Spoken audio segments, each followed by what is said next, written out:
ऐसे व्यक्ति को बुलाना चाहूंगी जो कि हमेशा आधुनिक सेक्टर में भारत का प्राचीन योगदान कैसे था और किस तरीके से अगर हम वही एंशिएंट नॉलेज यूटिलाइज करते हैं तो फिर से भारत को एक महासत्ता बना सकते हैं, ये हमें हमेशा अपने सेशन के थ्रू बताते हैं। और इसी सेशन के द्वारा अभी मैं उनको रिक्वेस्ट करूंगी कि ये वो बैंकिंग सेक्शन को आगे बढ़ाए। हमारे एमसीएल के रचनाकार, सलाहकार और शिल्पकार doctor Shyam Golab sir, thank you. Thank you madam and good morning everyone. दोस्तों नमस्कार, मैं डॉक्टर श्याम गोलब फिर से एक बार आपका इस ट्रेनिंग सेशन में स्वागत करता हूं। मैं आशा करता हूं कि आप सभी लोग स्वस्थ हैं और आप अपने साथ अपने परिवार का, यानी घर का परिवार और एमसीएल परिवार दोनों का ख्याल रख रहे हैं। मैं ये भी उम्मीद करता हूं कि आप सभी लोग 1 घंटा बहुत अच्छी एक्सरसाइज कर रहे हो, अपने हार्ट अपने लंग को मजबूत कर रहे हो और अपनी इम्यूनिटी को बढ़ा रहे हो। तो चलिए शुरुआत करते हैं आज के टॉपिक से। दोस्तों, business is all about making profit. किसी भी बिजनेस का मूल उद्देश्य, मकसद यही होता है कि पैसा कमाना, प्रॉफिट करना। आप किस दुनिया में किसी भी कोने में जाइए और दुनिया में किसी भी स्कूल में बिजनेस की जो व्याख्या है, जो डेफिनेशन है, वो डेफिनेशन ऐसे ही है कि एक ऐसी संस्था जो पैसे कमाने के लिए बनाई जाती है और किसी वस्तु या किसी सेवा का मैन्युफैक्चरिंग या देके वो पैसे कमाते हैं। तो पूरी दुनिया में यही एक व्याख्या है कि बिजनेस यानी पैसा कमाना। लेकिन एक दो जगह पे ऐसा भी है कि इस बिजनेस के 2 प्रकार बताए गए हैं। तो एक ऐसी संस्था जिसका उद्देश्य होता है प्रॉफिट कमाना, और एक ऐसी संस्था जिसका उद्देश्य प्रॉफिट कमाना नहीं लेकिन सामाजिक कुछ अच्छा काम करना, जिसे हम लोग कहते हैं एनजीओ। लेकिन मुझे यह प्रश्न पड़ा कि कुछ लोग ऐसा बोलते हैं कि एनजीओ बिजनेस का एक पार्ट है। तो कैसे वो बिजनेस, कैसे वो एनजीओ अगर सामाजिक काम के लिए भी कुछ काम कर रहा है, सामाजिक कुछ अच्छी चीजों के लिए काम कर रहा है, तो कैसे आगे बढ़ेगा? कितने दिन तो क्या वो सिर्फ चंदा, डोनेशन इसके ऊपर काम करेगा? वो खुद चलने के लिए भी उसको चाहिए कुछ ऐसी एक्टिविटी करेगी जिससे प्रॉफिट निकले। अभी देखिए ना, एमसीएल में हम जिस उद्देश्य के साथ, जिस विजन और मिशन के साथ काम कर रहे हैं, हम क्या कर रहे हैं, हमारा भी मकसद है कि ज्यादा से ज्यादा पैसा कमाना, सब दुनिया की सबसे बड़ी कंपनी तैयार करना, और ये मैक्सिमम जो प्रॉफिट, जो हमारी क्षमता है हमारे देश की, वो कमा के हम फिर हमारे देश के ये जो गांव है, ये जो हमारे तहसील है, ये जो जरूरत है उसको पूरा करना, फिर से हमारे गांव को सुजलाम सुफलाम करना, पूरा प्रॉफिट हम लोग इसमें लगाने वाले हैं। तो मुझे लगता है कि आने वाले दिनों में एनजीओ यानी क्या और एनजीओ किस तरह से होनी चाहिए, इसके लिए एमसीएल पूरी दुनिया के लिए एक एग्जाम्पल क्रिएट करने वाला है। तो दोस्तों, जब बिजनेस की बात करते हैं तब हम हमारे इस जो एमसीएल का बिजनेस मॉडल है उसको समझना भी बहुत जरूरी है। आज एमसीएल बिजनेस मॉडल का एक इस तरह हमने स्ट्रैटेजी मॉडल तैयार किया है कि हमारे इस परिवार में जो भी सदस्य है वो सभी उद्योजक है। यानी हमारे बीडीए, हमारे चैनल पार्टनर, हमारे सभी तरह के उद्योग, यानी एमवीपी, एमबीएस, हर तरह के काम करने वाले उद्योजक, यहां तक के हमारे एमपीओ में जो जो आज शेयर होल्डर है, चाहे वो किसान हो, बगैर किसान हो, कोई गांव में रह रहा है, कोई शहर में रह रहा है, हर कोई जो एमसीएल से जुड़ा हुआ है, हर कोई उद्योजक है।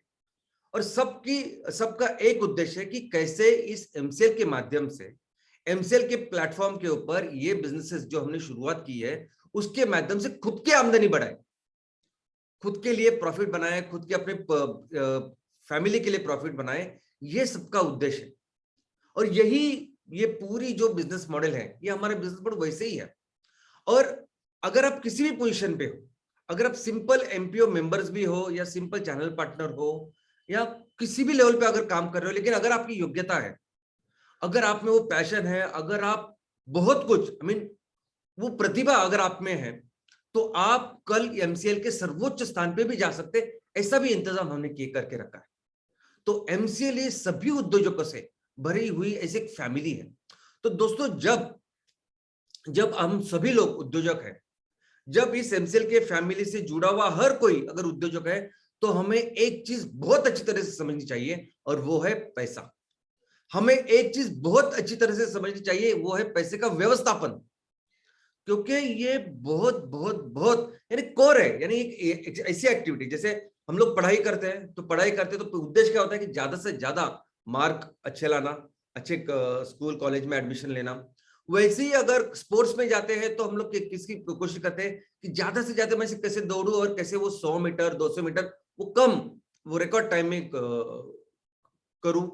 उसी तरह से अगर आप बिजनेस की बात कर रहे हैं तो business is all about making money, right. लेकिन बहुत बार हमारे ये उद्योजक हमारे इस पैसे को ही इसके ऊपर ध्यान ही नहीं देते। और आपके सामने आजू बाजू आज हमारे सामने हजारों ऐसे एग्जांपल्स हैं जो बहुत ही अच्छे प्रतिभावान ऐसे उद्योजक हैं, जो बहुत मेहनत करते हैं, जो बहुत सच्चाई के साथ एक अच्छे इंटेंशन के साथ वो काम करते हैं, दिन रात मेहनत करते हैं, लेकिन फिर भी जो करना चाहिए बिजनेस वो तैयार नहीं कर पाते। और उससे भी आगे जाके मैं कुछ बोलता हूं कि कुछ ऐसी भी कंपनियां हैं, ऐसे भी लोग हैं कि जिन्होंने अपनी मेहनत से, अपनी योग्यता से, अपनी काबिलियत से अच्छी कंपनियां भी तैयार की, लेकिन उन्होंने ऐसे ये जो पैसे का जो एंगल है ना उसके ऊपर ध्यान ही नहीं दिया। हमें हमेशा लगता है कि वो पैसे का जो चीजें कौन देखेंगे, तो सीए देखेंगे, सीएस देखेंगे, अकाउंटेंट देखेंगे, हमें ज्यादा देखने की जरूरत नहीं। लेकिन इस चक्कर में एक बहुत ही जबरदस्त ऐसे बिजनेसेस पूरे नीचे जा सकती है, और पूरा जो बिजनेस है वो पूरा बिजनेस फिर से लो हो सकता है, एकदम जीरो हो सकता है। और ऐसा बहुत ही अच्छा एग्जांपल मैं आज आपके सामने रखना चाहता हूं। दोस्तों, ये तलवलकर जिम करके एक जिम है। 1932 यानी 90 साल पहले इन्होंने बहुत ही पैशनेट इसके बारे में जो अच्छे लोग थे उन्होंने इस जिम की शुरुआत की। दोस्तों, इस जिम को बहुत मशहूर किया, इसका नाम रोशन किया, इसको बिजनेस बहुत बढ़ाया। ये इसके मेन प्रमोटर है मधुकर तलवलकर साहब, जो आपको अभी दिखाई दे रहे हैं। आपको यकीन नहीं होगा, लेकिन जैसे आपको अभी ये दिख रहे हैं, उनकी उम्र है 91 ईयर्स। 91 ईयर्स 91 ईयर्स में ये व्यक्ति पुलअप्स मारते हैं। आप अभी भी जिस भी एज में हो, कोई भी एज में जो हो, अपना आप पुलअप मारने की कोशिश कीजिए। पुलअप्स यानी मैं सिर्फ वजन वगैरह उठाने की बात नहीं कर रहा हूं, पुलअप्स की बात कर रहा हूं मैं। ये आज भी पुलअप्स मारते, तो सोचिए कितने दिल से, और इनकी जो जीवन पद्धति वो जबरदस्त है, इसलिए 91 ईयर्स में भी आज वो ऐसे दिखते हैं। तो एक बहुत ही पैशनेट इन्होंने ऐसी तलवलकर जिम करके ये ब्रांड ये चालू किया। बाद में इनकी वो लगन, मेहनत, और एक अच्छे इंसान है, उन्होंने कुछ फंड रेजिंग की। और एक ऐसा समय था कि इस तलवलकर ये जो सेक्टर है हेल्थ सेक्टर से भी बेहतर नेक्स्ट जिम का सेक्टर है, इसमें पहली ऐसी कंपनी थी कि जो इतने बड़े लेवल पे काम कर रही थी। हमारे देश में लगभग 80 से ज्यादा शहरों में इन्होंने 520 से ज्यादा ब्रांचेस खोले। उन्होंने आईपीओ में गए, उन्होंने पैसा रेज किया।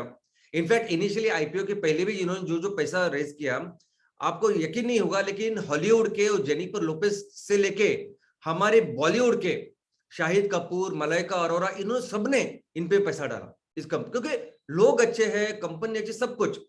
लेकिन वो जो फाइनेंशियल जो चीज है उसके तरफ साहब ने इन्होंने कभी शायद देखा नहीं, उसकी तरफ ज्यादा ध्यान नहीं दिया।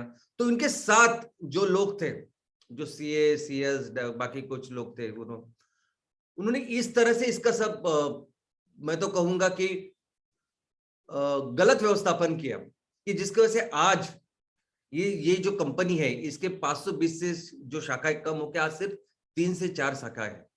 आज उनका शेयर 2 से 3 रुपए का है, और उनके ऊपर ऑलमोस्ट 750 करोड़ का लायबिलिटी है, उसमें से 450 करोड़ बैंक का लोन है। तो दोस्तों, ये बहुत जरूरी है समझना कि पैसा और पैसे का व्यवस्थापन इनफैक्ट आप जहां रह रहे हो अभी, जिस तहसील में, गांव में, और हमारे देश से लेकर दुनिया में कहीं किसी भी देश में जाइए, वो लोग सक्सेसफुल होते हैं।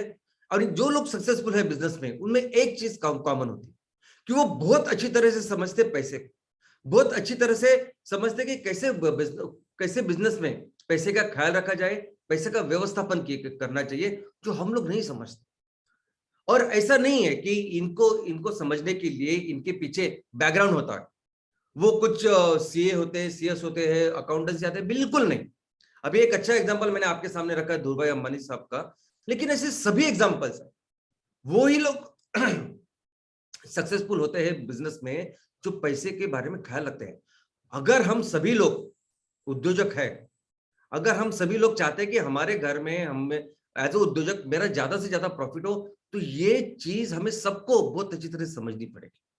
और दोस्तों, ये अगर चीज है तो फाइनेंस के ये पैसा ऑफ कोर्स मैं आपको समझाऊंगा भी, लेकिन एमसीएल में एक प्रिंसिपल है काम करने का, एक तरीका है समझने का, कि हम लोग कोई आपको गाइड नहीं देंगे, हम लोग कोई आपको किताब नहीं देंगे, कोई लेक्चर्स नहीं देंगे, देखिए आप लेक्चर्स देखो, ये गाइड पढ़ो, फिर आप इसमें एक्सपर्ट हो जाओ, नहीं। It is always learning by doing. करो आप करो, देखो कोई चीज अगर 100 रुपए में भी बनती है, 10 रुपए में भी बनती है, तो किस तरह से 10 रुपए में बने। कोई चीज अगर वो 6 महीने में भी बनती है, 2 महीने में भी बनते, तो किस तरह से उसको करो। तो हर चीज में हम सभी मिलके इसको सीखेंगे कि कैसे इस चीज का हम लोग व्यवस्थापन करें, कैसे पैसे का व्यवस्थापन करें। और मुझे लगता है कि आप सभी लोग इस चीज को बहुत अच्छी तरह से समझे। बाकी कोई चीज आपको समझे ना समझे, टेक्नोलॉजी नहीं समझी, आपको बाकी की कुछ चीजें नहीं समझी, मार्केटिंग की चीजें नहीं समझी, वो ठीक चलेगा। लेकिन आप अगर इसमें हो, किसी भी बिजनेस में, किसी भी व्यवसाय में, और स्पेशली जब एमसीएल में हो, तब हमें इसमें बहुत अच्छी तरह से समझना चाहिए कि कैसे मैं 100 रुपए से 150 200 रुपए बना सकता हूं। और दोस्तों, आज की तारीख में पैसे हमारे जीवन की बहुत मूलभूत अत्यावश्यक ऐसी जरूरत बन चुकी है। यानी अगर आप घर में भी हो, हाउस वाइफ हो, घर का काम कर रहे हो, फिर भी आपको पैसे लगने हैं, दूध सब्जी सब कुछ। आप ऑफिस जा रहे हो तो भी आपको पैसे लगने हैं, आप बिजनेस कर रहे हो तो पैसे तो लगने ही है, आप स्कूल में जा रहे हो तो स्कूल की फीस वगैरह रहेगी, उसके लिए पैसे लगते हैं, कॉलेज में जाते हो उसके लिए पैसे लगते हैं, अगर आप कहीं घूमने जा रहे हो तो उसके लिए पैसे लगते हैं। तो ऐसी कोई भी चीज नहीं है कि जहां पैसे नहीं लगते। इतना जरूरी बन गया हमारे जीवन में पैसे का स्थान। और जहां पैसे आते हैं वहां आती है बैंक।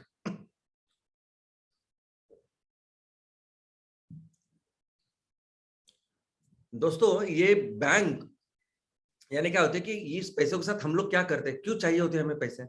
तो ये पैसे चाहिए होते हैं हमें लेन देन के लिए, कुछ चीजें खरीदने के लिए, कुछ सेवाएं खरीदने के लिए।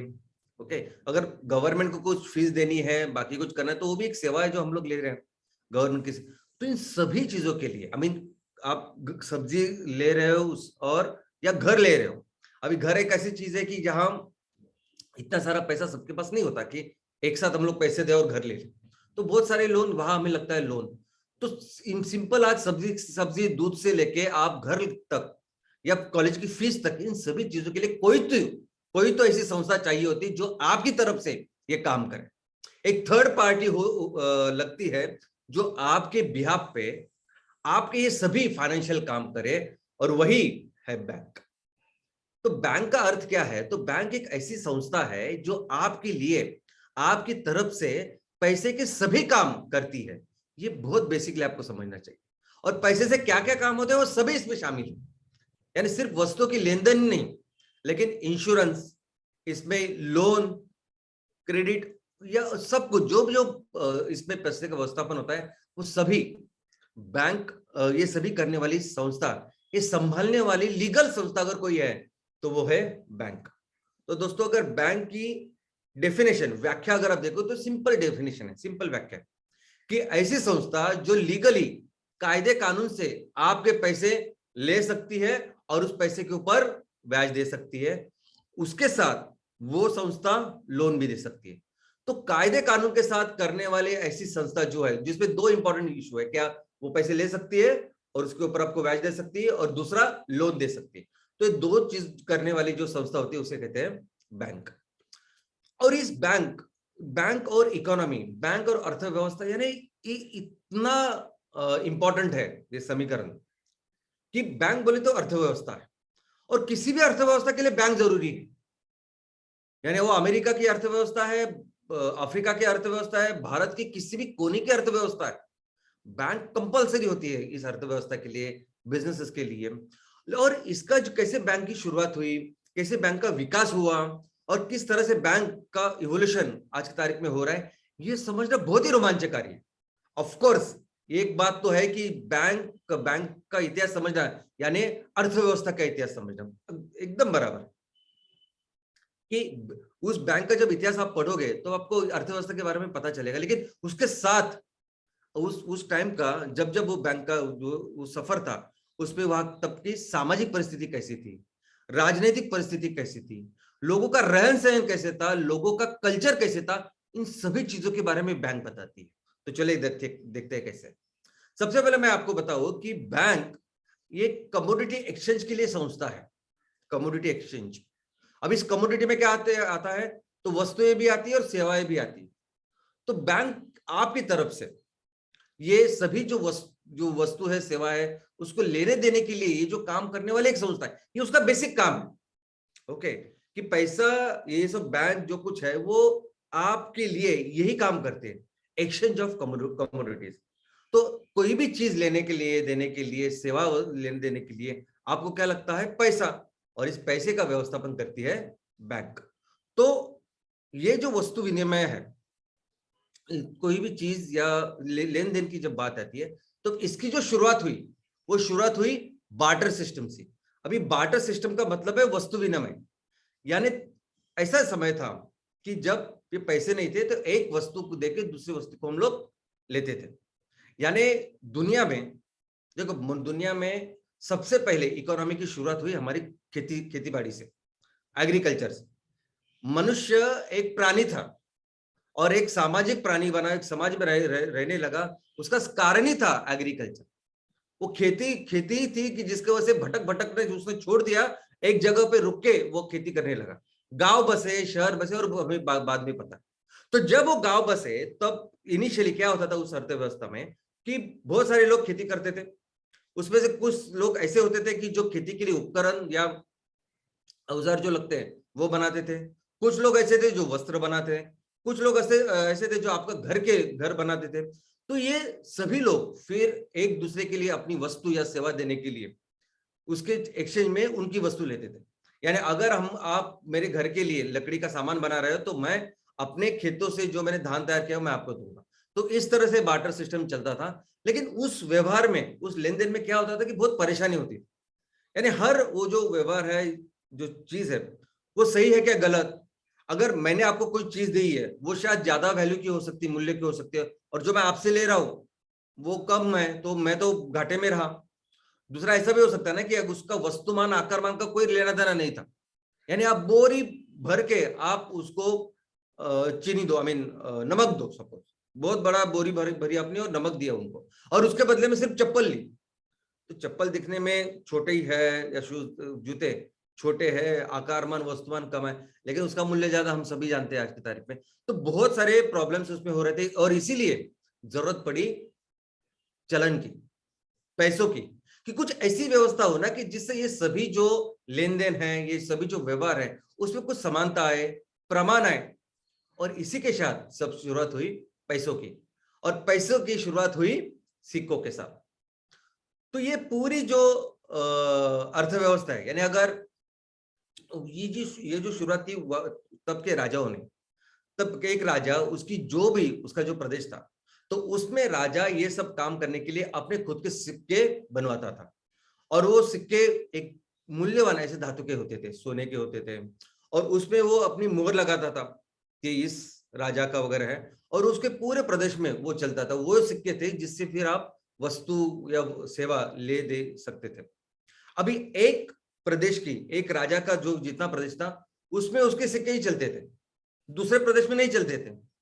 जैसे आज हमारे देश का रुपया है और बांग्लादेश का टाका करके एक उनकी करेंसी है, तो बांग्लादेश में वो टाका चलेगा, हमारे यहाँ रुपया चलेगा। तो वैसे ही था, वो लोग करते थे। बाद में जिस तरह से इकोनॉमी बढ़ी, अर्थव्यवस्था बढ़ी, तब ये जो मूल्यवान धातु थे वो थोड़े से कम कम होने लगे, बिकॉज ज्यादा सिक्के लगते थे। तो पहले शुरुआत हुई सोने के सिक्कों के साथ, बाद में चांदी के सिक्के, बाद में फिर पीतल के सिक्के, ऐसा ऐसा करके ज्यादा से होने लगा। लेकिन एक समय ऐसे लगा कि सिक्के कम पड़ने लगे और फिर शुरुआत हुई पेपर मनी की। दुनिया में सबसे पहले जो पेपर्स हैं वो 7वें शतक से चालू हुए, और ये पेपर तब एक हुंडी, जैसे लेटर ऑफ क्रेडिट देती है बैंक कि मैं ये लेटर ऑफ क्रेडिट मैं आपको देता हूँ कि मैं आपको इतना सामान दूंगा और इतने पैसे भी दूंगा, और ये जो उसकी गारंटी है, या ये पैसे ही है, आप सिर्फ दिखा देना और पैसे ले लेना, ये जो चीज है उसकी शुरुआत हुई। और उसके बाद शुरुआत हुई रिप्रेजेंटेटिव मनी की। यानी क्या कि देखिए, हमने देखा कि कैसे सोना रख के पहले जो सिक्के थे, पैसे थे, उनका मूल्य भी उतना ज्यादा था। यानी अगर आप सोने के सिक्के देते तो सोने के मूल्य, सोने का खुद का मूल्य भी बहुत ज्यादा था पैसे का। लेकिन आज की तारीख में वैसा नहीं है। आज की तारीख में अगर आरबीआई को 100 करोड़ का चलन प्रिंट करना है तो आरबीआई क्या करती है, या कोई भी किसी भी देश की मध्यवर्ती बैंक क्या करती है, तो वो जो 100 करोड़ आपको तैयार करने हैं उसके मूल्य का सोना या उसका इफेक्टिव जो कुछ मूल्यवान ऐसी चीज है उसको पहले रखती है, और वो रखने के बाद उसके अगेंस्ट ये करेंसी, ये जो नोट है वो छापती है, प्रिंट करती है। और आप देखोगे कि आपके 10 रुपए का नोट हो या 500 रुपए का नोट हो, ये एक ऐसी करेंसी है कि जिसके जिसके हाथ में ये नोट होगा, धारक जो इस नोट को धारण करेगा, धारक, उस धारक को आरबीआई बोलती है कि मैं आपको 500 रुपए देने का वादा करता हूं। और आरबीआई की तरफ से कौन करता है? गवर्नर। तो इसलिए आप देखोगे कि इसमें उस नोट के ऊपर अभी इधर लिखा है गवर्नर उर्जित पटेल। तो जो भी गवर्नर होता है वो सरकार की तरफ से, आरबीआई की तरफ से, जिसने वो सोना रखा है और उसके अगेंस्ट एक करेंसी आपको दी है, तो बोलते हैं कि अगर जिसके पास ये नोट होगा उसको हम लोग 500 रुपए देंगे, और इसी पैसे को बोलते हैं रिप्रेजेंटेटिव मनी।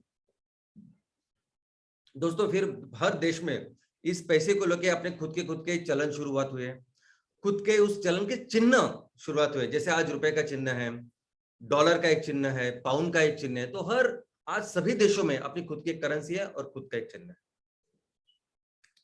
एक बाद में एक ऐसा समय आया कि ये पेपर की भी जरूरत नहीं पड़ी, सिर्फ कंप्यूटर के ऊपर आप लोगों से ये पैसा ले दे सकते हो, वस्तु या सेवा लेने देने की शुरुआत हुई, और इसे हम लोग कहते हैं इलेक्ट्रॉनिक बैंकिंग, जहां कंप्यूटर से ये सब चलने लगा। और उसके बाद आया प्लास्टिक मनी, यानी करेंसी तो निकल ही गया, करेंसी की जरूरत नहीं, पैसों की जरूरत नहीं, पैसे आपको जेब में बटुए रखने की जरूरत नहीं, आप सिर्फ एक प्लास्टिक का कार्ड, जिसे हम लोग क्रेडिट कार्ड, डेबिट कार्ड कहते हैं, वो लेके जाओ और उससे पूरी लेन देन करो। और आज जिस व्यवस्था में हम लोग हैं वो तो है वर्चुअल मनी, यानी वहां कोई किसी भी प्लास्टिक मनी, किसी भी पेपर मनी, कोई करेंसी की जरूरत नहीं। आपको सिर्फ फोन के ऊपर एक ऐप डाउनलोड करना है और उसके जरिए आप अपना सब इंतजाम करते हो, पैसे ले दे सकते हो, वस्तु सेवा ले दे सकते हो। तो आज इस लेवल पे हम लोग आ चुके हैं। तो ये तो हुआ पैसे के बारे में, किस तरह से पैसे का इवोल्यूशन हुआ। बैंक का कैसे इवोल्यूशन हुआ, तो ये समझना बहुत ही रोमांचक है। दोस्तों, ऐसा था कि जब जब से मनुष्य ने समाज का निर्माण किया है, लोग एक जगह बैठ के बस्ती करने लगे, तब से अर्थव्यवस्था शुरुआत है, तभी लोग कमा रहे हैं, धंधा पानी कर रहे हैं। लेकिन आज जिस तरह से हमारे घरों घर में व्यवस्था है, अलमारी है, और उसमें की लगने वाली चाबी भी है, लॉकर है, कि हम लोग अपना मूल्यवान कीमती सामान, हमारे पैसे हम लोग अपने यहाँ रख सकते हैं, वैसा उस टाइम नहीं था। पुराने जमाने में, एंशियंट प्राचीन काल में ऐसा नहीं था, लोग करते थे, लेकिन उनके पैसे या उनका ये जो मूल्यवान चीज कहाँ रखे, ये पूरी सिस्टम आज जैसे है वैसे वहां नहीं थी। लेकिन लोगों की सबसे ज्यादा श्रद्धा हमेशा ही रही है, जब से मनुष्य समाज प्रिय प्राणी तैयार हुआ है, हमेशा ही उसकी सबसे ज्यादा श्रद्धा रही है धर्म के ऊपर, रिलीजन के ऊपर। तो सभी लोगों का सबसे ज्यादा विश्वास अपने अपने धर्म के ऊपर था और उसकी पूजा करने वाले थे। और सबसे सुरक्षित जगह अगर कोई थी ये सब चीजें रखने की, पैसा रखने की, मूल्यवान चीजें रखने की, तो वो थी ऐसी जगह जहां इस धर्म का प्रसार करते हैं, पूजा करते हैं, सब कुछ करते। तो उसमें आते हैं मंदिर, मस्जिद, गिरजाघर, ये सभी चीजें। तो दोस्तों, अगर दुनिया में सबसे बड़ी, सबसे पहली बैंक अगर कोई है तो वो ये है। ये सभी धर्म के जो प्लेसेस है, रिलीजियस प्लेसेस है, ये हुआ करते थे बैंक। हमारे मंदिर, हमारे मस्जिद, हमारे गिरजाघर, गुरुद्वारा, ये हुआ करते थे बैंक। और इतना ही नहीं, ये संस्थाएं बाद में लोगों से ये सब वहां आता था, और ये प्रॉपर बैंक जैसे काम करते थे। ये लोगों को जब जरूरत पड़ी थी तब पैसा देते थे, अगर कुछ संकट या कुछ चैलेंज आया तो उसमें पैसा खर्च करते थे। और पूरे लोग अपना पूरा जो वैल्यूएबल्स था, जो पूरा मूल्यवान चीजें, वो मंदिरों में रखते थे।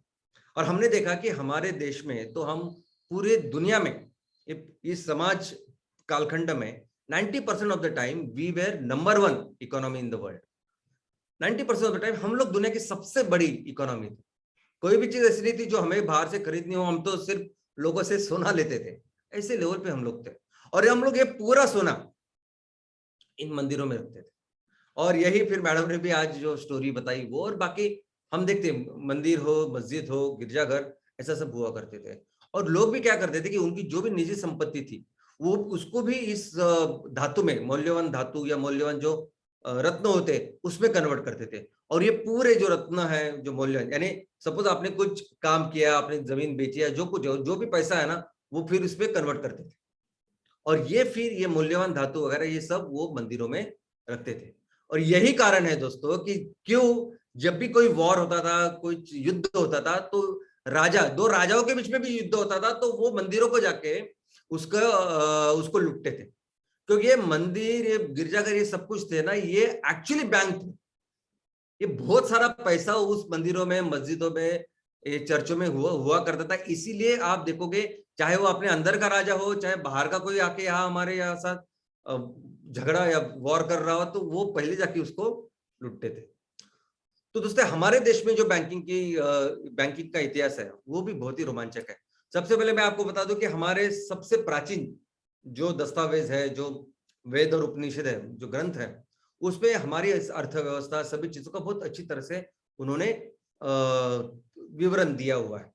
लेकिन उसी के साथ और एक चीज आपको समझनी पड़ेगी कि प्राचीन काल से हमारे यहाँ है साहूकारी। साहूकारी यानी जब आपको पैसे लगते थे, तब कुछ लोग थे उस टाइम भी समाज में जो आपको बहुत बड़ा चढ़ा के, बहुत ज्यादा इंटरेस्ट से आपको पैसे देते थे। यानी इतना ज्यादा इंटरेस्ट कि पूरी जिंदगी फिर वो उनके लिए काम करते थे। तो वो जो साहूकारी थी वो आज भी हम लोग देखते कि आज भी है। उसके बाद मध्ययुगीन भारत का कालखंड आया, उसमें भी जो भी मुगल एम्परर थे वो सब, उन्होंने भी कुछ बैंकिंग सिस्टम का काम शुरू किया। उन्होंने भी एक दस्तावेज करके जो हुंडी हम लोग कह सकते हैं, ऐसी ऐसी संकल्पना, ऐसे काम चालू किया। तो तब मध्ययुगीन भारत में इस बैंकिंग जो सिस्टम थी या बैंकिंग का जो कामकाज था, उसमें दस्तावेज की शुरुआत हुई। और दस्तावेज भी आगे जाके फिर हुंडी और बाकी की चीज होने लगी। और मॉडर्न यानी आधुनिक कालखंड में, हमें आधुनिक कालखंड की शुरुआत होती है अंग्रेजों के साथ। अंग्रेज तो एक कंपनी थी प्रॉपर, वो तो ईस्ट इंडिया कंपनी थी, उनका तो एक ही मोटिव था, कैसे ज्यादा से ज्यादा प्रॉफिट करना। लेकिन मैं आपको बता दूं कि अंग्रेजों ने अभी पीछे हमारे देश में प्राचीन कालखंड में या मध्ययुगीन कालखंड में क्या बैंकिंग व्यवस्था थी हमें पता नहीं। क्योंकि उसके बारे में कुछ कुछ पेपर्स या उसके बारे में कुछ जो लिखा था वो कुछ ही, कोई रिकॉर्ड अवेलेबल नहीं। ओके, हो सकता है, तो मुझे अभी तक तो मिला नहीं, शायद मुझे अब ज्यादा पढ़ाई करनी पड़ेगी। लेकिन अंग्रेजों ने बहुत कुछ लिख के रखा है। अंग्रेज जब यहाँ आए बिजनेस करने के लिए, तो उनके लोगों ने लिख के रखा है कि वो यहाँ की ये पूरी अर्थव्यवस्था, ये पूरी जो बैंकिंग सिस्टम थी, वो इतनी अच्छी तरीके से थी कि उनके कंपैरिजन में ये अंग्रेज बहुत पीछे थे, ऐसा अंग्रेजों ने लिख के रखा है। सबसे पहले मॉडर्न बैंक जो हमारे यहाँ खुली वो 1770 में बैंक ऑफ हिंदुस्तान थी, और 1786 में जनरल बैंक ऑफ इंडिया। लेकिन ये दोनों बैंक ज्यादा देर तक चली नहीं। इन अंग्रेजों ने अपने बिजनेसेस के लिए बैंकों का निर्माण किया। उनको चाहिए थे पैसे, या उनको आदान प्रदान, वस्तु के आदान प्रदान करने के लिए चाहिए थे सपोर्ट। तो इसीलिए फिर उन्होंने ये बैंकों का निर्माण किया, जिस बैंक में है यूनियन बैंक ऑफ कलकत्ता, सबसे पहली बैंक है जिन्होंने शुरुआत की। और दूसरी बात इलाहाबाद बैंक, जो अभी भी काम कर रही है। और इतना ही नहीं, उन्होंने क्या किया, बाहर के जो फॉरेन बैंक्स थे उनके देश में, उनको भी यहाँ लेके आए। देखो बैंक की जो जरूरत है वो उन दिनों भी कितनी थी, ये आप समझ सकते हैं कि बैंक कितने अहम होते थे बिजनेसेस के लिए। अंग्रेजों ने देखो ये सिर्फ दो ही नाम दिए थे, दो नाम नहीं है। अभी भी मैंने जो बताया दो नाम, बहुत सारे नाम है जो मैं यहाँ नहीं दे सकता। और मुझे लगता है कि आप पढ़ो इसके बारे में, देखो फॉरेन बैंक्स में मैंने सिर्फ वही नाम लिखे जो आप जानते हो। HSBC जानते हो, ग्रीनलैंड जानते हो, ये दोनों बैंक तब से है, तब अंग्रेजों ने लाया हमारे उनके काम के लिए, बिजनेसेस के लिए। लेकिन पूरी तरह से भारतीय बैंक, पूरी तरह से भारतीयों ने तैयार की बैंक, इसकी भी शुरुआत हुई, क्योंकि इतने सारे भारतीय व्यापारी थे, वो भी अपना काम धंधा कर ही रहे थे। तो सबसे पहली बैंक जो शुरुआत हुई वो थी औध कमर्शियल बैंक 1881 में, और बाद में पंजाब नेशनल बैंक जो 1894 से चल रही है, जो आज भी चल रही है। दोस्तों, तो आप देख सकते हैं कि 19वां जो शतक है उसके एंड तक ये सब बैंकिंग की शुरुआत हुई। और जब 19 के बाद 20वां जो शतक था उसमें शुरुआत हुई है स्वदेशी मूवमेंट की। अभी जब ये स्वदेशी मूवमेंट शुरुआत हुई तब सभी लोग अपना नारा लगा रहे थे कि नहीं स्वदेशी, तो उसमें बहुत सारी बैंक सिर्फ और सिर्फ अपने लोगों के लिए, भारतीयों के लिए शुरुआत हुई। हमारे लोगों ने शुरुआत की, जिसमें सीरियन कैथलिक बैंक है, bank of India, south Indian bank, bank of Baroda, Indian bank, central bank of India, ये सभी बैंक और कई सारे हैं जिनके नाम आप देख सकते हैं, पढ़ सकते हैं। तो ये सभी बैंकों की शुरुआत बाद में स्वदेशी यानी 1910 से लेकर 1920 तक इस सब कालखंड में इन बैंक की शुरुआत हुई। और 1934 में सबसे जन्म हुआ एक एक्ट का जिसका नाम था रिजर्व बैंक ऑफ इंडिया। 1 अप्रैल 1935 से इस बैंक का जन्म हुआ। एक्चुअली 1926 में हिल्टन यंग कमीशन करके कमीशन अंग्रेजों ने, ब्रिटेन ने यहाँ भारत में भेजा कि भारत में ये पूरी जो अर्थव्यवस्था को लेके जो बैंकिंग सिस्टम है उसको किस तरह से हम लोग मॉनिटर करें, किस तरह से कंट्रोल करें, किस तरह से इस पूरा सिस्टम होना चाहिए, किस तरह से चलन होना चाहिए, और किस तरह से इस चलन का आगे अर्थव्यवस्था को लेके जाने का उसका सहभाग होना चाहिए, रोल होना चाहिए। ये पूरा करने के लिए 26 से लेके, आई मीन उसके पहले भी वो काम कर रहे थे, 26 में इंडिया आए थे ये काम करने, और 34 के एंड में अपना कायदा बना। लेकिन ये पूरा करने के बाद हम लोग गर्व के एक साथ कह सकते हैं कि ये पूरा हिल्टन यंग कमीशन ने जो भी आरबीआई बनाया, जो रिजर्व बैंक ऑफ इंडिया बनाया, वो हमारे एक भारतीय ने, जो देश के, जो दुनिया के वन ऑफ द बेस्ट अर्थतज्ञ थे, डॉक्टर बी.आर. अम्बेडकर, उनके सजेशन से बना। तो उन्होंने जितने भी सजेशन थे उससे अपना बना आरबीआई। आजादी के बाद अंग्रेज तो छड़ गए, लेकिन ये पूरी व्यवस्था वहां थी। कुछ बैंक थे जो प्राइवेटली काम करते थे और ऐसा सब कुछ चल रहा था। तो अपने सरकार के लिए भी ये बैंकिंग सिस्टम को कंट्रोल करना, उसकी अच्छी तरह से आगे लेके जाना, ये बहुत जरूरी था। तो फिर यहाँ के सरकार ने, जो आजाद होने के बाद सरकार ने क्या किया, तो सबसे पहले हमारी जो आरबीआई, सभी बैंकों का नियंत्रण करने वाली जो सर्वोच्च संस्था है रिजर्व बैंक ऑफ इंडिया, पहले उसका राष्ट्रीयकरण किया। तो 1949 में हमारे ये जो आरबीआई है उसका राष्ट्रीयकरण हुआ और वो 100% सरकार की ऑर्गेनाइजेशन हो गई। उसके बाद हमारे देश में अंग्रेजों का जो बिजनेस चल रहा था उसके लिए 3 सबसे महत्वपूर्ण बैंक थे, जिनको हम लोग एम्पिरियल बैंक बोलते थे, बाद में प्रेसिडेंशियल बैंक बोलने लगे। तो प्रेसिडेंशियल बैंक ऑफ कलकत्ता पहली नंबर 1 बैंक, दूसरी प्रेसिडेंशियल बैंक ऑफ मद्रास और प्रेसिडेंशियल बैंक ऑफ बॉम्बे। ये 3 बैंक यानी बहुत अहम हिस्सा थी पूरे इंडियन ब्रिटिश एम्पायर का। इन तीनों बैंक को मिला के फिर भारत सरकार ने एक बैंक बनाई जिसका नाम है स्टेट बैंक ऑफ इंडिया। 1955 में ये बैंक बनी। और दोस्तों आज भी ये दुनिया की सबसे बड़ी जो बैंक है उसमें से एक है। आपको अगर याद मालूम होगा तो फॉर्च्यून 500 यानी दुनिया के सबसे बड़े जो 500 बिजनेसेस है उसमें भारत की तरफ से सिर्फ एक बैंक है और वो है state bank of India, SBI. लेकिन भारत सरकार हमेशा जानती थी कि ये अगर हमें अपने देश को आगे लेके जाना है या इसको डेवलप करना है, आर्थिक जितनी पॉसिबिलिटी वो बेहतर करना है, तो उसके लिए बैंक कितना जरूरी है। तो आप देखोगे तो देखिए कि इस आजादी के बाद इस बैंकिंग सेक्टर के ऊपर पूरी बहुत कोशिश की गई, मेहनत की गई, लेकिन इतना सब करने के बाद भी जो स्टेटस था, जो परिस्थिति थी, वो इतनी अच्छी नहीं थी। क्योंकि प्राइवेट जो बैंक थी, जो महत्वपूर्ण बैंक थी और जो सिर्फ शहरों में काम करती थी, ऐसे बैंकों के पास लगभग 85% पैसा था। ओके, अभी आप समझिए कि हमारे देश में ग्रामीण अर्थव्यवस्था है, 70% लोग वहां रहते हैं, 30% शहरों में रहते हैं, और सभी जो बैंकिंग सिस्टम है वो शहरों में था। सभी जो कुछ पैसा था उसमें से 85% शहरों में था। और ये जो गांव में रहने वाले लोग हैं और जो हमारी अर्थव्यवस्था का बेसिक नींव थी, हमारी जो खेती बाड़ी, एग्रीकल्चर, छोटे छोटे उद्योग, उनके पास देने के लिए कोई बैंकिंग सिस्टम ही नहीं थी। तो इसीलिए ये निर्णय हुआ और 1969 में और 1980 ऐसे 2 बार ये जो खासगी बैंक थी, प्राइवेट बैंक थी, जो अपनी तरफ से बिजनेस करती थी, सिर्फ शहरों में बड़े बड़े बिजनेस को पैसा देती है, उन सभी का फिर राष्ट्रीयकरण हुआ। 69 में 14 इंपॉर्टेंट बैंक और इस 80 में 6 बैंक। और आप देख सकते हो कि एग्रीकल्चर में 69 में सिर्फ 5% जो पद पुरवठा था, जो लोन थे, वो सिर्फ 5% दिया करते थे। फिर राष्ट्रीयकरण के बाद अभी हम लोग 18-20% देते हैं। और जो छोटे बिजनेसेस है, जो पूरा बैकबोन है हमारे इकोनॉमी का, उसके लिए भी बहुत कम 8 से 10% इतने ही थे। तो टोटल प्रायोरिटी सेक्टर जो था वो हमारा 12 से 14% इतना ही था। वो पूरा प्रायोरिटी सेक्टर बढ़ के आज 45% इतना प्रायोरिटी सेक्टर है। तो जो भी जरूरतें थे वो जरूरतें पूरी करने की कोशिश की गई, लेकिन वो जरूरतें काफी नहीं थी। हम लोग ने देखा हमेशा कि ये जब से सरकार, हम लोग जब से आजाद हुए, अंग्रेज तो चले गए, लेकिन अंग्रेजों की जो मानसिकता थी वो वैसे ही रही।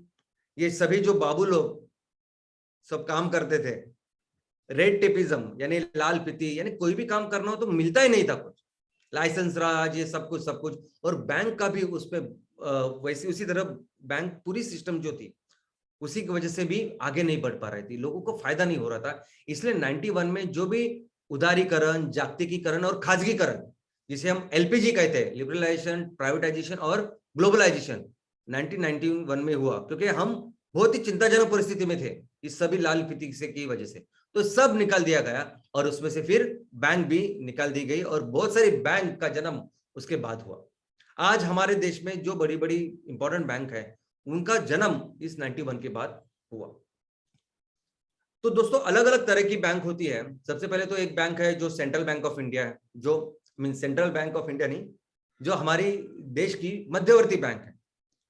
ये एक ऐसी बैंक, एक ऐसी संस्था जो हमारे देश में सर्वोच्च तो है ही, लेकिन बाकी पूरा जो बैंकिंग सिस्टम है हमारे देश का उसको रेगुलेट करती है, उसका नियंत्रण करती है, उसको सुपरवाइज करती है।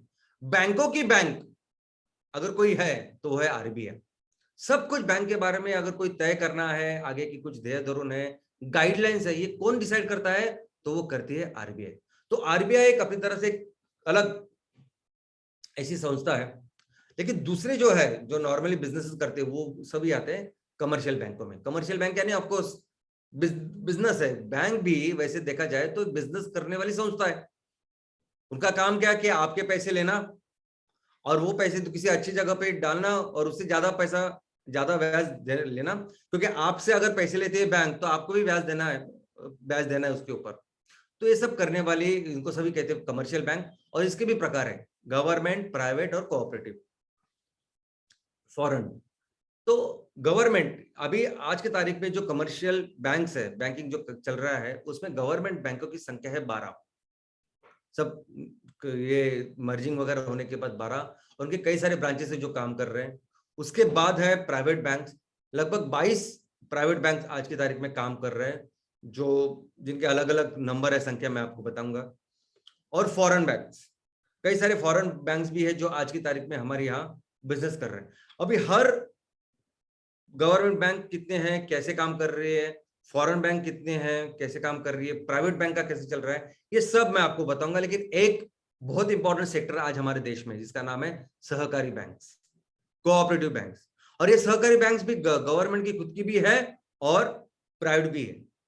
अभी सहकारी बैंक यानी समझिए कि लोग इकट्ठा आके सहकार के तत्व के ऊपर बैंक बनाते हैं। ये बहुत ही बड़ी एक हमारे देश में ऐसी एक सिस्टम है सहकारी बैंकों की, जो सिर्फ ग्रामीण नहीं, शहरी यानी शहरों में भी है, और जो सिर्फ खेती के लिए नहीं तो बाकी सब चीजों के लिए भी। और इसकी बहुत अच्छी जानकारी हम लोग जल्दी लेंगे। तो बैंकिंग सिस्टम जो है भारत में, तो देखिए अगर कोई पूछेगा कि आपके यहाँ बैंक कितने हैं, कितनी व्यवस्था है आपकी बैंक में, तो ये सिंपल सा हम लोग बोल देते हैं कि हमारे यहाँ बैंक डेंसिटी कितनी है, तो 1 लाख लोगों के लिए हमारे यहाँ 14.58 इतने बैंक है, तो एवरेज है। दुनिया का ग्लोबल कितना एवरेज है, तो दुनिया में 1 लाख लोगों के लिए 17.80 इतना है। तो ज्यादा फर्क नहीं है वैसे देखा जाए तो, ठीक है, हम लोग कम है तो ठीक है, लेकिन इतना हमारा एवरेज है। लेकिन दोस्तों बैंकिंग का मतलब ये नहीं है, पहले हमको सबको ये समझना पड़ेगा। एवरेज 1 लाख लोगों के पीछे इतने बैंक है, ये एवरेज समझना ज्यादा इंपॉर्टेंट नहीं है, इंपॉर्टेंट क्या है ये समझना। इंक्लूसिव बैंकिंग, देखो क्या है कि एवरेज कैसे करते हैं आप, कि शहरों में बहुत ज्यादा है, गांव में कम है, पूरा आप इकट्ठा लाते हैं और उसको डिवाइड करके आप एवरेज निकालते हैं। लेकिन हमको ये समझना है कि आज की तारीख में बैंकिंग बहुत इंपॉर्टेंट चीज बन गई है। जैसे पैसा इतना इंपॉर्टेंट हो गया, तो वैसे ही बैंक, हर कोई व्यक्ति, हर कोई परिवार अगर कहीं भी रहता हो तो उसको कम पैसे वाले, आई मीन वो जो अफोर्ड कर पाए उस वो सब चीज को, तो ऐसा अफोर्डेबल, कम पैसों वाली, सस्टेनेबल ऐसी बैंकिंग, और उसकी बैंकिंग से रिलेटेड हर चीजें, सर्विसेज जो होती है वो मिलना, वो हर देश की एक प्रमुख प्राथमिकता है। आप समझ रहे इस बात को? यानी हमारे देश में रहने वाले हर परिवार को बैंकिंग से जुड़े हुए हर व्यवस्था, मीन हर प्रोडक्ट्स, यानी इंश्योरेंस, लोन, बाकी डिपॉजिट्स, ये सभी कुछ मिलने चाहिए, अच्छे दाम पे मिलने चाहिए, सस्टेनेबल मिलने चाहिए, तब जाके हमारी अर्थव्यवस्था आगे चढ़ेगी। ये बहुत इंपॉर्टेंट है। लेकिन आज की तारीख में अगर आप देखोगे तो हमारे यहाँ जितने लोग शहरों में रहते हैं, अभी शहर या अर्बन जिसे कहते हैं, तो ये भी 3 टाइप के हैं। ओके, पहले आता है सेमी अर्बन, अभी इसमें हिंदी को में क्या बोलते हैं मुझे याद नहीं, लेकिन सेमी अर्बन यानी क्या, तो वो शहर जिसमें 10,000 से 1 लाख तक इतनी जनसंख्या है। नेक्स्ट आता है अर्बन, जिसे 1 लाख से 10 लाख की व्यवस्था है, वो अर्बन जिसमें बहुत ज्यादा लोग रहते हैं। और थर्ड है मेट्रो सिटी, उसमें 10 लाख से ज्यादा अगर लोग रहते हैं तो उसको कहते हैं मेट्रो। अब इस अर्बन नागरिक क्षेत्र में हम लोग देखेंगे तो ज्यादा से ज्यादा अर्बन इसमें रहते हैं, सेमी अर्बन नहीं तो अर्बन, यानी 1 लाख से लेकर 10 लाख तक, ऐसे सब बहुत सारी सिटीज है, शहर है। तो उसमें अगर आप देखोगे तो ब्रांचेस ऑलमोस्ट 27% है देश के, लेकिन डिपॉजिट्स, पैसा कितना है उनके पास, सिर्फ 16%। और उसके भी आगे जाके जहां सबसे ज्यादा लोग रहते हैं वहां क्रेडिट्स लोन कितने दिए जाते हैं, सिर्फ 12%। और सीडीआर अगर आप देखोगे तो सीडीआर भी इतना कम है। तो सीडीआर यानी क्या, तो कैश डिपॉजिट रेशो, यानी 54.80, यानी जितना आपके पास कैश है उतना ही आपने एक्चुअली लोन देना चाहिए आइडियली। सीडीआर जो बोलते हैं क्रेडिट एंड डिपॉजिट का रेशो होता है वो। अगर आपके पास इतना डिपॉजिट है तो आपने वो यूटिलाइज करना चाहिए लोगों के लिए, ऐसा उसका अर्थ होता है। वो होना चाहिए 90 के ऊपर होना चाहिए। अगर आपके पास 100 करोड़ रुपए है, पूरा सबको मिल, तो 100 करोड़ रुपए का आपने लोगों के लिए कुछ काम धंधा करने के लिए भी देना चाहिए। लेकिन यहाँ अर्बन में हम देखते हैं तो कितना है, ऑलमोस्ट हाफ देते नहीं, वो बहुत कम है। दूसरा, अगर आप यही चीज मेट्रो में जाओगे तो मेट्रो सिटीज में जहां 10 लाख से ज्यादा लोग रहते हैं, ब्रांचेस कितने हैं, 19% सिर्फ। दुनिया देश के जितने भी ब्रांचेस है उसमें से सिर्फ 19% है वहां, 19। लेकिन डिपॉजिट्स कितना है, पैसा कितना पड़ा हुआ है, तो 50% से ज्यादा है। क्रेडिट्स, लोन कितने दिए जाते हैं, तो पूरे देश में जितने लोन दिए जाते हैं उसके 64% इतना ज्यादा पैसा दिया जाता है, क्रेडिट दिया जाता है। तो सबसे ज्यादा लोन इन शहरों में दिया जाता है, मेट्रो में दिया जाता है। 19% बैंक है और 64%, और 96% सीडीआर, यानी जितना पैसा उनके पास है ऑलमोस्ट सब वो लोन में लगा देते हैं। तो ये परिस्थिति मेट्रो सिटी की। लेकिन यही चीज अगर आप रूरल में देखोगे, हमारे गांव में देखोगे, गांव में दोस्तों ब्रांचेस हम लोग बोलते हैं ना 1 लाख के कुछ है, हमारी इतनी बैंक है, ब्रांचेस है, तो ब्रांचेस ऑलमोस्ट 1/3 से ज्यादा 35% इतने ब्रांचेस हमारे देश के, हमारे गांव में। लेकिन डिपॉजिट कितना, पैसा कितना उनके पास, तो सिर्फ 10%। जितना पैसे देश का है सिर्फ 10% पैसा है रूरल में। और क्रेडिट लोन कितने देते हैं, लोन जहां 50% से ज्यादा आबादी है, जहां खेती है, सब कुछ है, लोन सिर्फ 8% दिया जाता है। 60% सिर्फ वो सीडीआर है, कैश डिपॉजिट रेशो। तो आप समझ सकते हैं कि कितना अनइवन है। इनफैक्ट यही तो चीज थी कि जिसकी वजह से राष्ट्रीयकरण हुआ, यानी जो चीज थी 1969 में कि जिसकी वजह से राष्ट्रीयकरण करना पड़ेगा, अब आज फिर से पूरा सर्कल घूम के हम लोग शायद उसी तरीके से आए। और दोस्तों अगर आप ट्रैवल की बात करें, आदिवासी क्षेत्र की बात करें, तो ये परिस्थिति कैसी होगी आप समझ सकते हैं। अगर आप हिली, उसमें भी अगर पहाड़ी इलाकों की बात करें तो आप समझ सकते हैं कि कैसे इनको इंक्लूसिव जो बैंकिंग हम लोग बोलते हैं कि ये सब व्यवस्था होनी चाहिए उनके लिए, उस कम पैसे में होनी चाहिए सब कुछ। कैसे उनको मिलती होगी, कैसी उसकी परिस्थिति होगी। तो एक्चुअली इस बैंक का हमारे इस इकोनॉमिक डेवलपमेंट, अर्थव्यवस्था में बहुत बहुत बहुत बड़ा योगदान है। अगर आपको लगता है कि बैंक चाहिए सिर्फ लोन के लिए, तो आप गलत हो। हर चीज के लिए बैंक का इतना बड़ा योगदान होता है किसी भी देश की, किसी भी क्षेत्र की इकोनॉमी के लिए। कैसे एक कोई क्षेत्र आगे बढ़ेगा, कैसे कोई क्षेत्र डेवलप होगा, तो उसके रिसोर्सेज डेवलप होने चाहिए। कैसे कोई क्षेत्र डेवलप होगा, तो वहां बिजनेसेस डेवलप होने चाहिए, क्योंकि बिजनेस ऐसा तरीका है कि जिसकी वजह से हम लोग रिसोर्सेज डेवलप करते हैं। चाहे वो जमीन हो, लोग हो, पानी हो, जो कुछ है, उसको डेवलप करने का तरीका है बिजनेस का। तो उसके लिए चाहिए बैंक, क्योंकि बैंक हर स्टेप के लिए लगती है। अगर आपको रजिस्ट्रेशन करनी है और रजिस्ट्रेशन की फीस भरनी है, तो भी आपको अपनी बैंक के थ्रू भरनी पड़ती है। आगे जाके बिजनेस में आपको कोई सरकार की चलन या गवर्नमेंट की फीस, जो अलग अलग लाइसेंसेस है, सब कुछ, हर चीज बैंक के थ्रू करनी पड़ती है। हर स्टेप के लिए बैंक लगती है, ना कि सिर्फ लोन के लिए। बैंक क्या करती है, सबसे पहले ऑफकोर्स अपने बिजनेस के लिए कैपिटल प्रोवाइड करती है अलग अलग माध्यम से। लेकिन बैंक सबसे इंपॉर्टेंट क्या करते हैं, अपने देश में ये जो पूरा पैसा है, कैपिटल है, उसको मोबिलाइज करती है, उसको चैनलाइज करती है। क्योंकि बैंक के पास कहां से पैसा आता है, तो लोगों का पैसा ही होता है। और कोई भी बैंक हो, सरकारी बैंक हो या प्राइवेट बैंक हो, कोई भी बैंक हो, वो बहुत कम उनका खुद का रहता है, लेकिन वो सभी लोगों से वो डिपॉजिट्स लेके, वो अच्छी सुविधा देके वो पैसा जमा करते हैं, और फिर इस पैसे को इन्वेस्ट करती है दूसरी जगह पे। तो इन सभी अपने देश का पैसा थोड़ा और थोड़ा थोड़ा भी अगर लिया तो बहुत ज्यादा बन जाता है। तो इन पैसे को कलेक्ट करना ये बहुत इंपॉर्टेंट काम करते हैं, और फिर अपने देश के लिए कैपिटल जमा करते हैं। अपने देश के निर्माण के लिए, ग्रोथ के लिए जो कैपिटल तैयार करना है, जो पूंजी तैयार करनी है, वो पूंजी तैयार करने का बहुत ही महत्वपूर्ण काम बैंक करती है। और इतना ही नहीं, यानी अगर आपको सिर्फ लोन देना इतना ही नहीं, लेकिन अगर आपकी कंपनी है और आपको पैसे चाहिए, अभी आप पैसे कैसे मिलेंगे, लोन तो एक बात है, लेकिन हम लोग शेयर्स देते हैं, ओके, और पैसे जमा करते हैं। एक तो शेयर्स हो सकते हैं, दूसरा हो सकता है कर्जा। तो कर्जा भी बहुत सारे लोगों को, जिस कर्ज रोके जिसे कहते हैं, डिबेंचर जिसे कहते हैं, वो दे सकते हैं, और थोड़ा थोड़ा करके हम लोग पैसा ले सकते हैं। जब शेयर्स देते हैं तो लोगों को क्या मिलता है, डिविडेंड मिलता है, और उसकी वैल्यूएशन बढ़ती है। जब कर्जा आप लेते हो, कर्ज रोके या डिबेंचर करके, तब लोगों को सिर्फ बैंक के जैसा आपको इंटरेस्ट देना होता है। दोनों चीजों में बैंक अहम भूमिका करती है दोस्तों। वो पीरियड जब पैसा नहीं होता किसी के पास, तो ये बैंक बहुत इंपॉर्टेंट रोल तैयार करती है, प्ले करती है। दोनों चीज में बैंक गारंटी दे सकती है। यानी अगर कोई किसी कंपनी को लोन दे रहा है, तो बैंक वहां जिम्मेदारी लेते हैं ना, हम लोग गारंटर करके खड़ी होती है बैंक, कि आप दीजिए, मैं इसकी गारंटी लेता हूं। या शेयर्स देते तो उसके बारे में भी वहां भी बैंक गारंटी लेती है। आपको अगर मालूम होगा तो आईपीओ, यानी कोई भी कंपनी जब पहली बार स्टॉक मार्केट जाती है और पैसा रेज करने के लिए अपने शेयर्स लोगों को देती है, पब्लिक को देती है, तो उसे कहती है आईपीओ। दूसरी बार जब जाती है, उसके बाद आईपीओ के बाद कितनी भी बार जा सकती है, तो दूसरी बार जब जाती है तो उसे कहते हैं एफपीओ। इन दोनों इसमें एक जिम्मेदारी लेने वाली बैंक होती है, जिसे कहते हैं अंडर राइटर बैंक।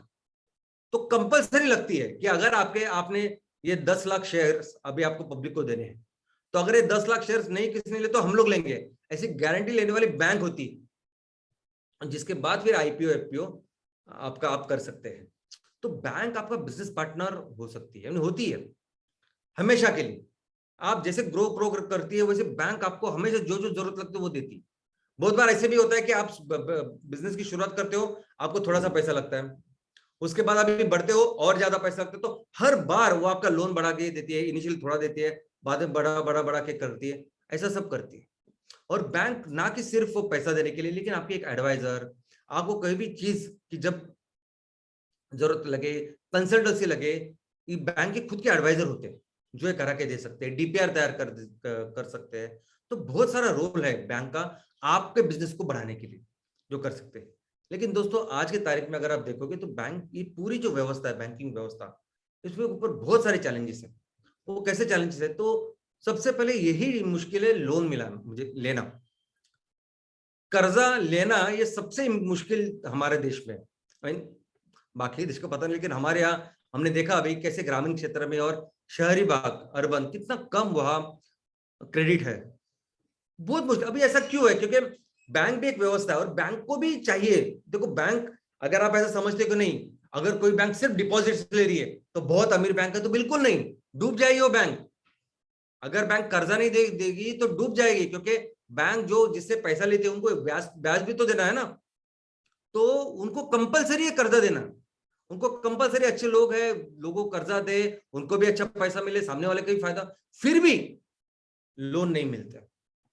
दूसरे, ये जो एग्रीकल्चर है, जो हमारे पूरे बिजनेस का या अर्थव्यवस्था, भारतीय अर्थव्यवस्था का जो बैकबोन है, कृषि और लघु उद्योग, जो सबसे इंपॉर्टेंट, सबसे अहम, सबसे ज्यादा एम्प्लॉयमेंट देने वाले क्षेत्र है, वही लोन नहीं है। सबसे कम लोन अगर आप देखोगे, तो पूरी प्रायोरिटी सेक्टर में सब कुछ है, लेकिन जितना चाहिए वैसे पर्यटक क्षेत्र में नहीं है लोन। और ये व्यवस्था ऑलमोस्ट हर राज्य में है, हर राज्य में ये परिस्थिति है। आपको शायद पता नहीं, लेकिन एग्रीकल्चर को लेके और इस लघु उद्योग को लेके एक बहुत बड़ी यंत्रणा है, जिसके बारे में मैं आपको बताऊंगा, डिटेल में बताऊंगा। लेकिन फिर भी आज हमारे खेती बाड़ी के लिए, हमारे इस लघु उद्योग के लिए लोन ही नहीं मिलता। आज भी अगर आप देखो, साहूकारी, यानी सिर्फ एक ऐसे छोटी से एस्टिमेट है कि 50% से ज्यादा है, लेकिन बहुत ज्यादा हो सकती है। आपको शायद अंदाजा नहीं, लोग किस तरह से, यानी 500,000 रुपए से लेके उनको लोन लगता है, ऐसी ऐसी जरूरत होती है, सिंपल बेसिक। और उसके लिए यही साहूकार लेते हैं, जो इतना, जो महीने का 5% ब्याज लेते हैं, 5%, 7%, 8%, 10% तक। और लोन, बस लोन का ब्याज चढ़ता जाता है। और वो वैसे यंत्रणा आज भी है दोस्तों। ये ना हो इसलिए गवर्नमेंट ने अभी मुद्रा लोन लाया। मुद्रा लोन में ऐसा है कि 50,000 तक आपको लोन ऐसा ही मिलना चाहिए, ज्यादा कागजात की जरूरत नहीं होनी, लेकिन फिर भी नहीं मिलता।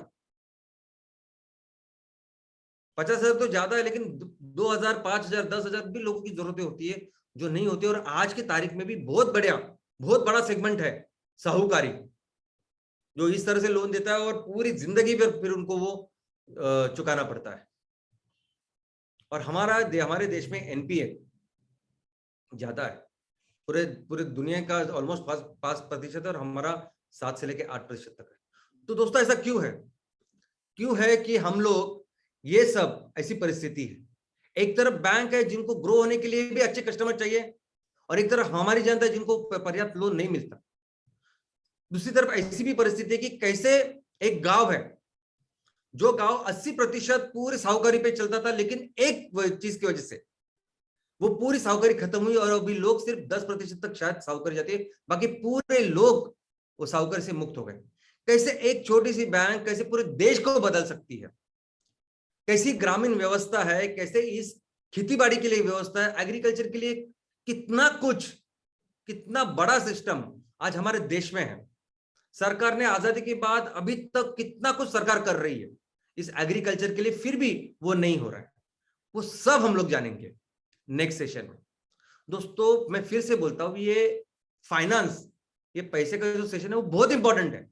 मेरी आपसे विनती है कि मैंने अभी आज यहाँ सेशन में कोई ज्यादा आपको वो आंकड़े नहीं बताया, ये ऐसे इतने ब्रांचेस ऐसे नहीं बताए। मुझे लगता है आप जरा जाइए, पढ़िए, कुछ नहीं फर्क पड़ेगा आपका क्या बैकग्राउंड है, कुछ नहीं। जितना आपको समझता है बैंक के बारे में, जितना आप पढ़ सकते हो, नेट से पढ़ो, अखबार पढ़ो, कोई बुक किताब पढ़ो, अपने बच्चों जो स्कूल में कॉलेज में जा रहे हैं उनसे पढ़ो, जो भी आपसे हो सकता है। लेकिन सिंपल चीजें, CLR SLR सिंपल चीज होते हैं, क्या करता है RBI, ये पढ़िए आप, ये पढ़िए, थोड़ी सी जानकारी लीजिए। आपको, हमको एक्सपर्ट नहीं होना, हमें कोई बैलेंस शीट नहीं तैयार करनी, लेकिन समझनी तो चाहिए क्या होती है बैलेंस शीट।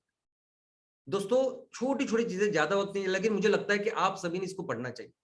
आप पढ़िए, आप देखिए हमारे यहाँ अपने आजू बाजू, अपने क्षेत्र में, तहसील में, गांव में इस बैंकिंग की क्या व्यवस्था है, और वो सभी चीजें मैं आपको बताऊं, कैसे सोल्यूशन। और मैंने कि हम लोग भविष्य में सोल्यूशन की बात करें, आज सोल्यूशन है, जैसे मैंने बताया कि कैसे गौरव, जो जिस गांव की मैं बात कर रहा हूं, वो गांव तो एकदम ट्राइबल था, है, जो पूरी तरह से साहूकारी मुक्त भी हो गए, और दूसरी तरह से कैसे एक बैंक पूरे देश को बदल के रखती।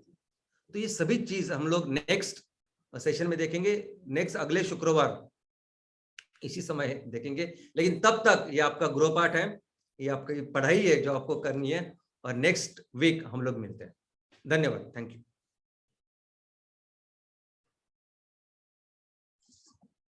आर्थिक आजादी की बात करेंगे, फाइनेंशियल फ्रीडम की बात करेंगे, तो उसके पहले पैसे को जानना होगा।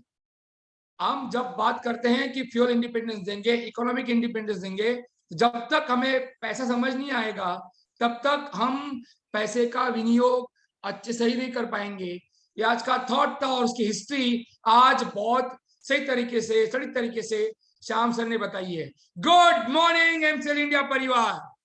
और आज था आपका एक अनोखा शुक्रवार जहां पे आपने जाना कि हमें as a MCL even member, MCL stake holder, MCL के अगर हिस्सा है तो हमें क्या क्या सोचना चाहिए, क्या क्या समझना चाहिए। हर शुक्रवार को आके श्याम सर ने हमें एक एक चीज को बारीकी से समझाने का जो बीड़ा उठाया है, उसकी और एक पहल थी बैंकिंग सिस्टम ऑफ इंडिया को जानना।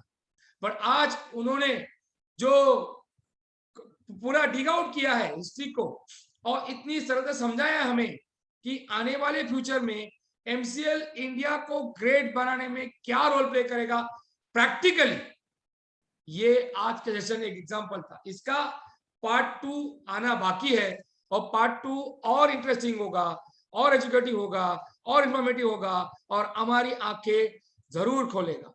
वैसे ही हमें बताया प्राची मैडम ने आज कि कैसे हमारे पुरातन इतिहास में, एंशिएंट इंडिया में जो स्तंभ हुआ करते थे उनकी एनर्जी क्या थी। जी हाँ, हम एनर्जी की बात करते हैं तो प्राची मैडम ने वो अलग तरीके से बताया। तो ये जो ब्रेन इंटेलिजेंस आज हमें मिल रहा है, यही एमसीएल का हिस्सा होने का सही मायने में अर्थ है और यही अर्थ आपको एमसीएल को घर घर में पहुंचाने में हेल्प करेगा। Thank you very much Shyam sir, thank you very much Prachi madam, and thank you very much all the MCL India परिवार who are coming here every Friday religiously and interestingly आप ये सब लोग फॉलो कर रहे हैं। तो thank you all the channel partners, all MBP owners, BDS, senior BDS, MBS, MP owners and all the family members of MCL India. जी हाँ, मैं आपको बहुत प्यार से, बहुत नम्रता से आपको याद दिलाना चाहूंगा कि आप अपने दिमाग में, आप अपने घर की दीवारों पे, जहां जहां पे आपकी नजर हर रोज जाती है, वहां पर आप एक चीज को लिख के रखिए कि आपको इस देश की मिट्टी का वास्ता है। जी हाँ, एमसीएल ही सुजलाम सुफलाम भारत का रास्ता है। जय हिंद, जय MCL. Thank you very much doctor Lavesh sir. MCL ही सुजलाम सुफलाम भारत का रास्ता है। थैंक यू दोस्तों। मैं आप सभी लोगों से ये रिक्वेस्ट करता हूं कि कृपया चैट बॉक्स में जाकर जो लिंक शेयर की गई है, इसके ऊपर आप आपका फीडबैक हमारे साथ शेयर कीजिएगा। Thank you very much. और मैं शुक्रिया अदा करना चाहूंगा प्राची मैडम का, जिन्होंने हमें आज एक नई चीज बताई, एक नई चीज सिखाई।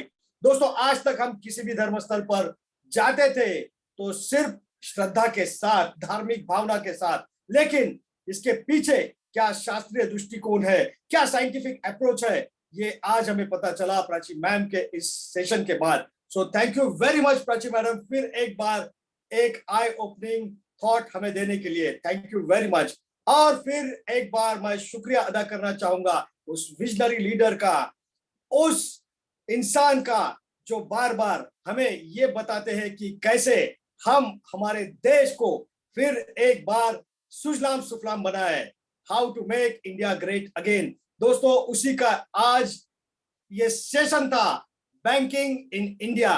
दोस्तों, इस बैंकिंग इन इंडिया का पार्ट 1 आज आप लोगों ने देखा, लेकिन पार्ट 1 अगर इतना दमदार था तो पार्ट 2 आने वाला जो है वो इससे भी बेहतरीन होगा, जिसमें हम सभी लोग जानेंगे कि आने वाले दिनों में हम हमारे देश को किस तरह से आर्थिक उन्नति कर लेकर जा सकते हैं और बैंकिंग उसमें का एक महत्वपूर्ण हिस्सा हो सकता है।